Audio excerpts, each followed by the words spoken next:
Пока жители деревни хоронили близнецов, к ним подошел пожилой мужчина и вылил жидкость им в рот. И вы не поверите, что произошло дальше. Холодным вечером в пятницу родились близнецы Габриэла и Изабела. Их мать, Марта, с любовью обняла их и пообещала любить и защищать. Она знала, что из-за ее поступков дети станут объектом насмешек, но Марта сказала себе, что научит своих дочерей держаться прямо и никогда не позволять чужому мнению определять их судьбу. Да, она сама чувствовала себя неудачницей, но жизнь ее дочерей будет намного лучше, чем у нее. По мере того, как девочки росли, она часто говорила им, чтобы они никогда не доверяли мужчинам и запрещала встречаться, пока им не исполнится 25 лет. Соблюдая все эти правила, Марта думала, что защищает своих дочерей. Она думала, что не дает им совершить те же непоправимые ошибки, которые допустила она. Но правильно ли она поступала? К сожалению, Марта была слишком слепа, чтобы видеть последствия своих действий. Вся эта история началась около 2 десятилетий назад. Марте было 18 лет, и она была самой красивой девушкой в своей деревне.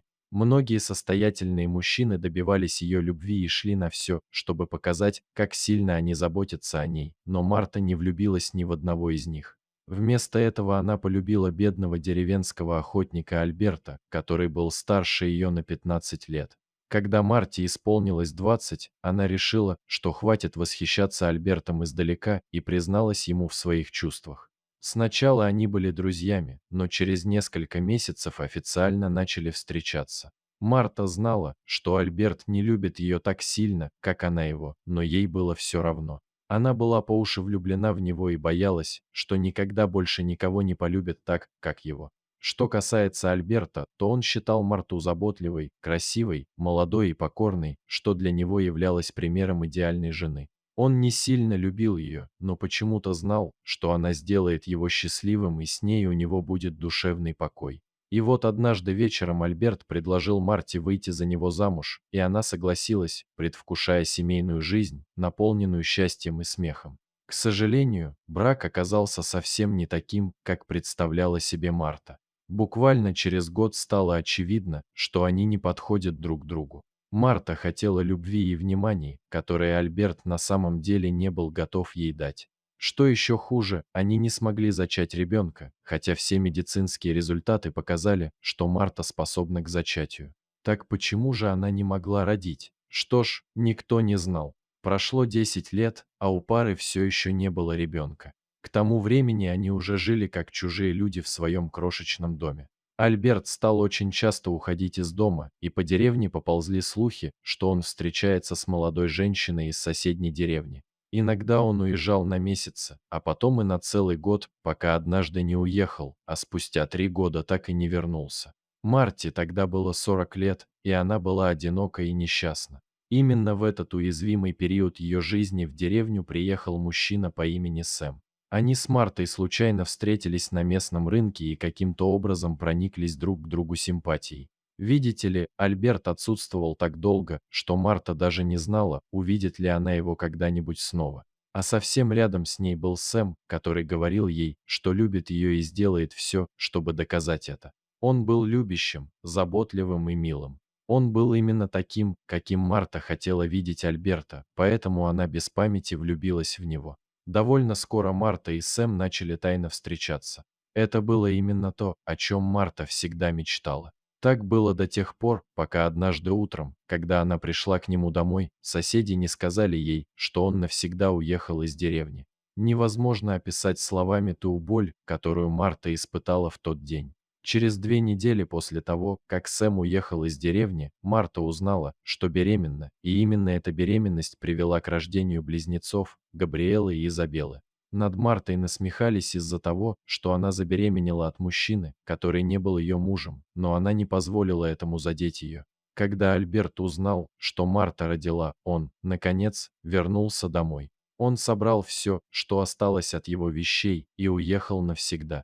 Почему Марта не забеременела, когда была с Альбертом? Что ж, даже у Марты не было ответа на этот вопрос, но одно можно было сказать наверняка. Она защищала своих дочерей и никогда не позволяла мужчинам причинять им боль. Если бы только она знала, что своими действиями медленно роет могилу своим дочерям. У близняшек было очень скучное детство, и их подростковый возраст также не был богат событиями. Марта часто запирала их дома, потому что не хотела, чтобы они выходили на улицу и общались с мальчиками. Она хотела, чтобы дочери начали встречаться в 25 лет, думая, что к тому времени они будут достаточно зрелыми, чтобы быстро понять, когда их используют. Но когда Габриэле исполнилось 17, она начала встречаться с каким-то парнем. Правда, она скрывала это. Изабелла тоже начала встречаться с парнем в 18 лет, но держала это в секрете от своей матери и сестры. К сожалению, 2 года спустя Марта тяжело заболела, и врач сказал, что жить ей осталось меньше года. Лежа в постели, она заставила своих дочерей пообещать ей, что они никому не отдадут свои сердца, пока не станут достаточно взрослыми. «Я не хочу, чтобы вы когда-нибудь оглядывались на свою жизнь и сожалели об этом. «Я хочу, чтобы у вас была идеальная жизнь», — сказала она им однажды утром. К сожалению, 2 недели спустя Марта скончалась. Даже после смерти матери сестры хранили тайну о своих отношениях друг от друга. Год спустя близнецы заметили, что у них обеих появились признаки беременности, но сказали друг другу, что, вероятно, у них грипп. Видите ли, несмотря на то, что они любили друг друга, им было неловко признаться, что они нарушили обещание, данное своей матери. Через неделю после того, как девочки узнали, что беременны, они сказали друг другу, что им нужно ненадолго уехать к подруге в гости. Габриэла первой покинула дом. Она сказала своему парню, что беременна, и он пригласил ее приехать, чтобы они могли отпраздновать. Она и не подозревала, что он замышляет против нее что-то ужасное. Час спустя Габриэла вернулась домой, но Изабеллы там не было. Примерно через 30 минут Изабелла тоже вернулась домой.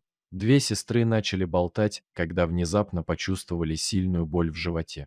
Через несколько секунд они растянулись на земле. Боль была такой сильной, что сестры не сомневались, что они доживают свои последние мгновения.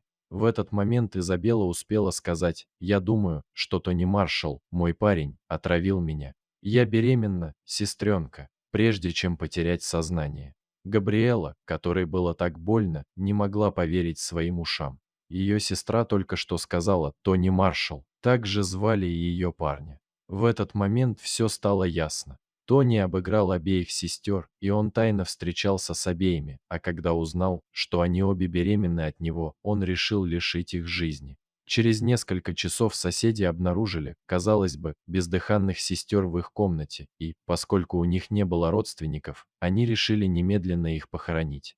Но как только собрались опустить гробы в землю, Альберт, которому было тогда 75 лет, внезапно появился из-за угла. Старик подошел к гробам, открыл каждый из них, а затем влил жидкость в рот девочек. Примерно через 2 минуты сестры начали кашлять и сели в своих гробах, прежде чем старик помог им выбраться. Жители деревни были так напуганы, что бросились бежать, крича, что мертвые сестры вернулись к жизни. Позже тем же вечером Альберт объяснил девочкам, что он был их отчимом, и, хотя он бросил их маму, он чувствовал необходимость защитить их после ее смерти, поэтому он тайно наблюдал за ними. Он знал об их отношениях с Тони, но хотел найти подходящее время, чтобы рассказать им.